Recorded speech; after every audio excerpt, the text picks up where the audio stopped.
السلام علیکم. عیدتون مبارک شود. یا ما چه خیلی عذاب کشیدین شما. یه باور کنید تو. عیدتون مبارک شود. خوش بیتون. السلام علیکم معلم. و علیکم السلام. السلام علیکم. سلام. معلم سپرازنیکم. نفهمیدم. سپرازنیکم. عید مبارک گوی پچق. ببخشید معلم.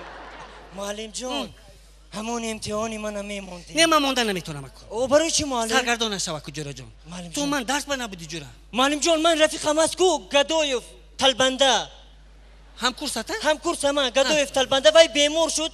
من از قفای دوودوی همون بودم معلم. بیمار شد می؟ ها بیماری. پدر مادرش راهی دور بابا یگون خبر گرفتی می؟ ها رفتم خبر گرفتم امساری با دکترهایش مناسبت کردم. واخوردیتون؟ ها واخوردم. خیش چی گفتن؟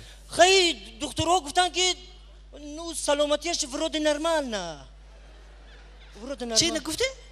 دکترها قدی هم صحبت شدم گفتن سلامتی گدوالی نو خیلی ورود نرمال نه. خوب یعنی ها؟ خوب نقص. سلامت باش. او خودت برافته خبر نمیگیری بچه‌ش می خودت نمیبینیم یا؟ همین ساری پگاه خودم رفتم بچه‌ش می خودم دیدم. آفرین کاری ثواب کردی. چه بود است؟ نو خیلی ازابراژینی است و زوک نیست. نامی تو چی بود؟ نامی من دوشنبه. دوشنبه. سلامت باشید برکه یابید. الله اکبر. خیر کردیدن چی که من؟ گدوالی. بای از من. خوش دوشنبه جان. نام پدرتون چی بود؟ نام پدرم سه شنبه. نام مادرتون چی؟ نامی بابایم اونجا. بابایم چهارشنبه. نامی من مادرم. مادرتون. نامی مادر جانم پنجشنبه بگیم.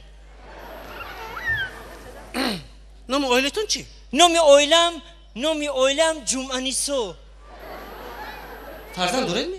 خدا با شکر دوتا دارم. نه؟ نامشون چی؟ یک تا پسر یک تا دختر. نامی پسرم شنبه جان. نامی دخترم یک شنبه بی. شما بتونم کلندر بدهتون ها؟ خوش مقصد معلم همه امتحانی من امتحان ماندن نمیتونم من. برای چی معلم؟ پدرت چیکار میکنه؟ پدری من چوپان. گوش کن جوره جان. نوری در کار من با. نوری؟ سویت؟ نه پارو. پارو معلم بگردنی من 2 ماشین پارو میارم. 2 ماشین پارو در کار نیه. یک 5-6 تا مال زنده شه بیار بزرگ گوسپند بیار. همه خودشون هم پارو تشکیل میکنه خودشون. مایلش می؟ مایلش معلم. خب تمام. خب معلم من میارم گوسفندها رو میارم و لیکن در وقت امتحان‌ها من در درس نیستم. شما من چه میشناسید؟ من چه میشناسم؟ تو استاد وقتی امتحان بیا پیش گوش من بگردن که من گوسپند من میفهمم. پرولی من گوسپند. تمام رفت. معلم تلفنی من فراموش نکنید. نه تلفن فراموش. 570 80 90 100. بخشیش. اینجا بیستو. اوه грузи. Камар Джуба. Джуба камар. Это хорошо, что ты у нас учишься. Я здесь родился даже. Да? Да. Хочешь грузин? Можно вопрос? Конечно. У вас в Грузии яблоки растут? Что? Яблоки. Конечно. У нас в Грузии такие яблоки. Даже таких у вас в Таджикистане нету. Да? Да. А троллейбус есть у вас? Что? Троллейбус. Троллейбусы? У нас в Грузии такие огромные троллейбусы на несколько метров длиннее, чем у вас в Таджикистане. Высокоэтажные дома есть у вас? Высокоэтажные дома? У нас в Грузии такие высокоэтажные дома, даже на 20-25 сантиметров выше, чем у вас в Таджикистане. Гоги, скажи, пожалуйста, у вас в Грузии дураков есть? Что? Дураков есть? Конечно, если приедешь, первым будешь. Гоги! Что? Что-нибудь приготовить для нас? Я, конечно, всегда готов. Я, между прочим, люблю народные песни. Я очень уважаю многих ваших артистов, таких как Давлат Мамхолов и Заварну Зиму, конечно, Файзали Хасан и других, конечно, я люблю, очень уважаю, даже могу пародировать. Я очень рад за то, что ты знаешь наших певцов. Иди сюда, Гоги. Вот сюда стой, туда посмотри. Ну-ка, что-нибудь приготовили? Да. Ну-ка, пожалуйста. Петь? Да. А ну, подержи. Валим, Йордам кунам. Йордам кун. Малиш. Пожалуйста.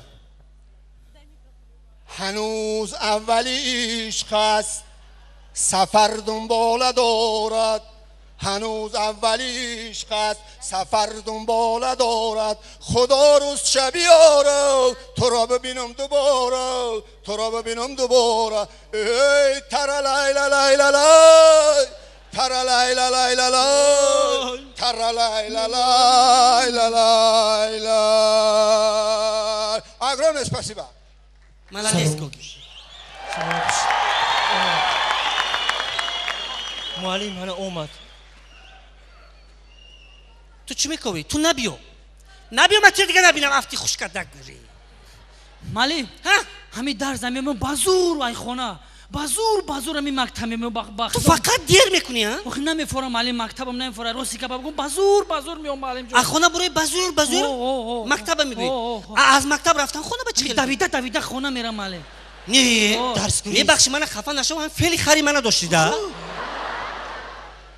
همون خری منم پدرای به همین قوسوسته میرد بگو اپودا چرخی زده دویده میبیودی معلم اکر کجا باید خونه با معلم شما را سلام گفتم یه سلام نگو دری خونی من شکستن دوزدو دری خونی من شکستن یک تا در آوردن بازار قرض گرفته و گلازوک اگجو سوز که گلازوک اگجو بودیستن بلادونه اکتو پویان با سوز کردای کوی خیلی انا کای کی میما بید موی خیلی من خیلی نگاه میکنیم اکو پوچوش میشناسیده معلم سلام تون گفتن معلم کی اما صدلو خوش هم قشلو فقط سامبوساش میگن همین ای بایدا معلم همین نه وای خوب میکنم منم طرفدار سامبوسا لکن ما خانه دا مسئله کردیم گفتیم بیا حج روی میکنیم هیجا برگشته بیای سامبوسان حجت میگن حج رفت اومد لکن نه مبارک شود حج شده مبارک شود حاجی مبارک شود حاجی چی میگن حاجی حاجی سامبوساش میگن نه که افطار بودی افطار شما نقص شد افطاری منظور شده افطارتون زیاد شد گپ نیست افطار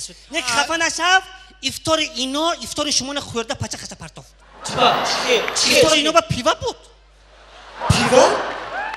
چویا پیوا بیسو خوردن یه باور کنی نه که شما نامرده بار خبر نمیگیره با چی گپ شد ما بله صدا خوب بودم چی گپ شد همیشه یک موپز همین خوب میبینم که یک سیاه میاد در روش ماسکه کشیده که دستش کرچه طرف ما میاد میگه که من شما رو میکشم پروردگار تو میگه سیاهی عجب تا به دلی منم یک کدای که همیشه اومد قدیم یک ساعت جنگ کرد همین زدم پوشای سیاه را شکستی می انا کو دیگه به حضور خواب کن دیگه وای نزدیک نمیشه ای خاک امشب اومد با او گفتی پوچه شکستم کو امشب چگاس خاطی اومد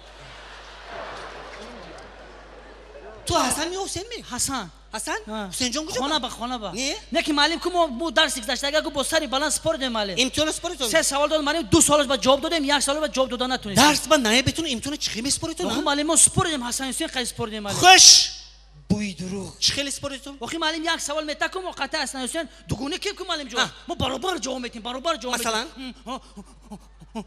جواب میتیم معلم برابر یک بار شما معلم نام دارید که معلم ما یک بار شما رو معلم میگیم خوش معلم تاریخ بهایمون چند گرفت 4 داد معلم 4 داد حسین جان شما 4 گرفتید 4 داد حسین جان چند گرفت نه یعنی یک 4 داد گفت هر تان تقسیم کنید معلم هر کی خنداند یتیمی خسته را باز بیند جنتی در بسته را خیری ما و شما را خداوند به درگاهش قبول کند یک کفکوبی عید ما و شما مبارک باشد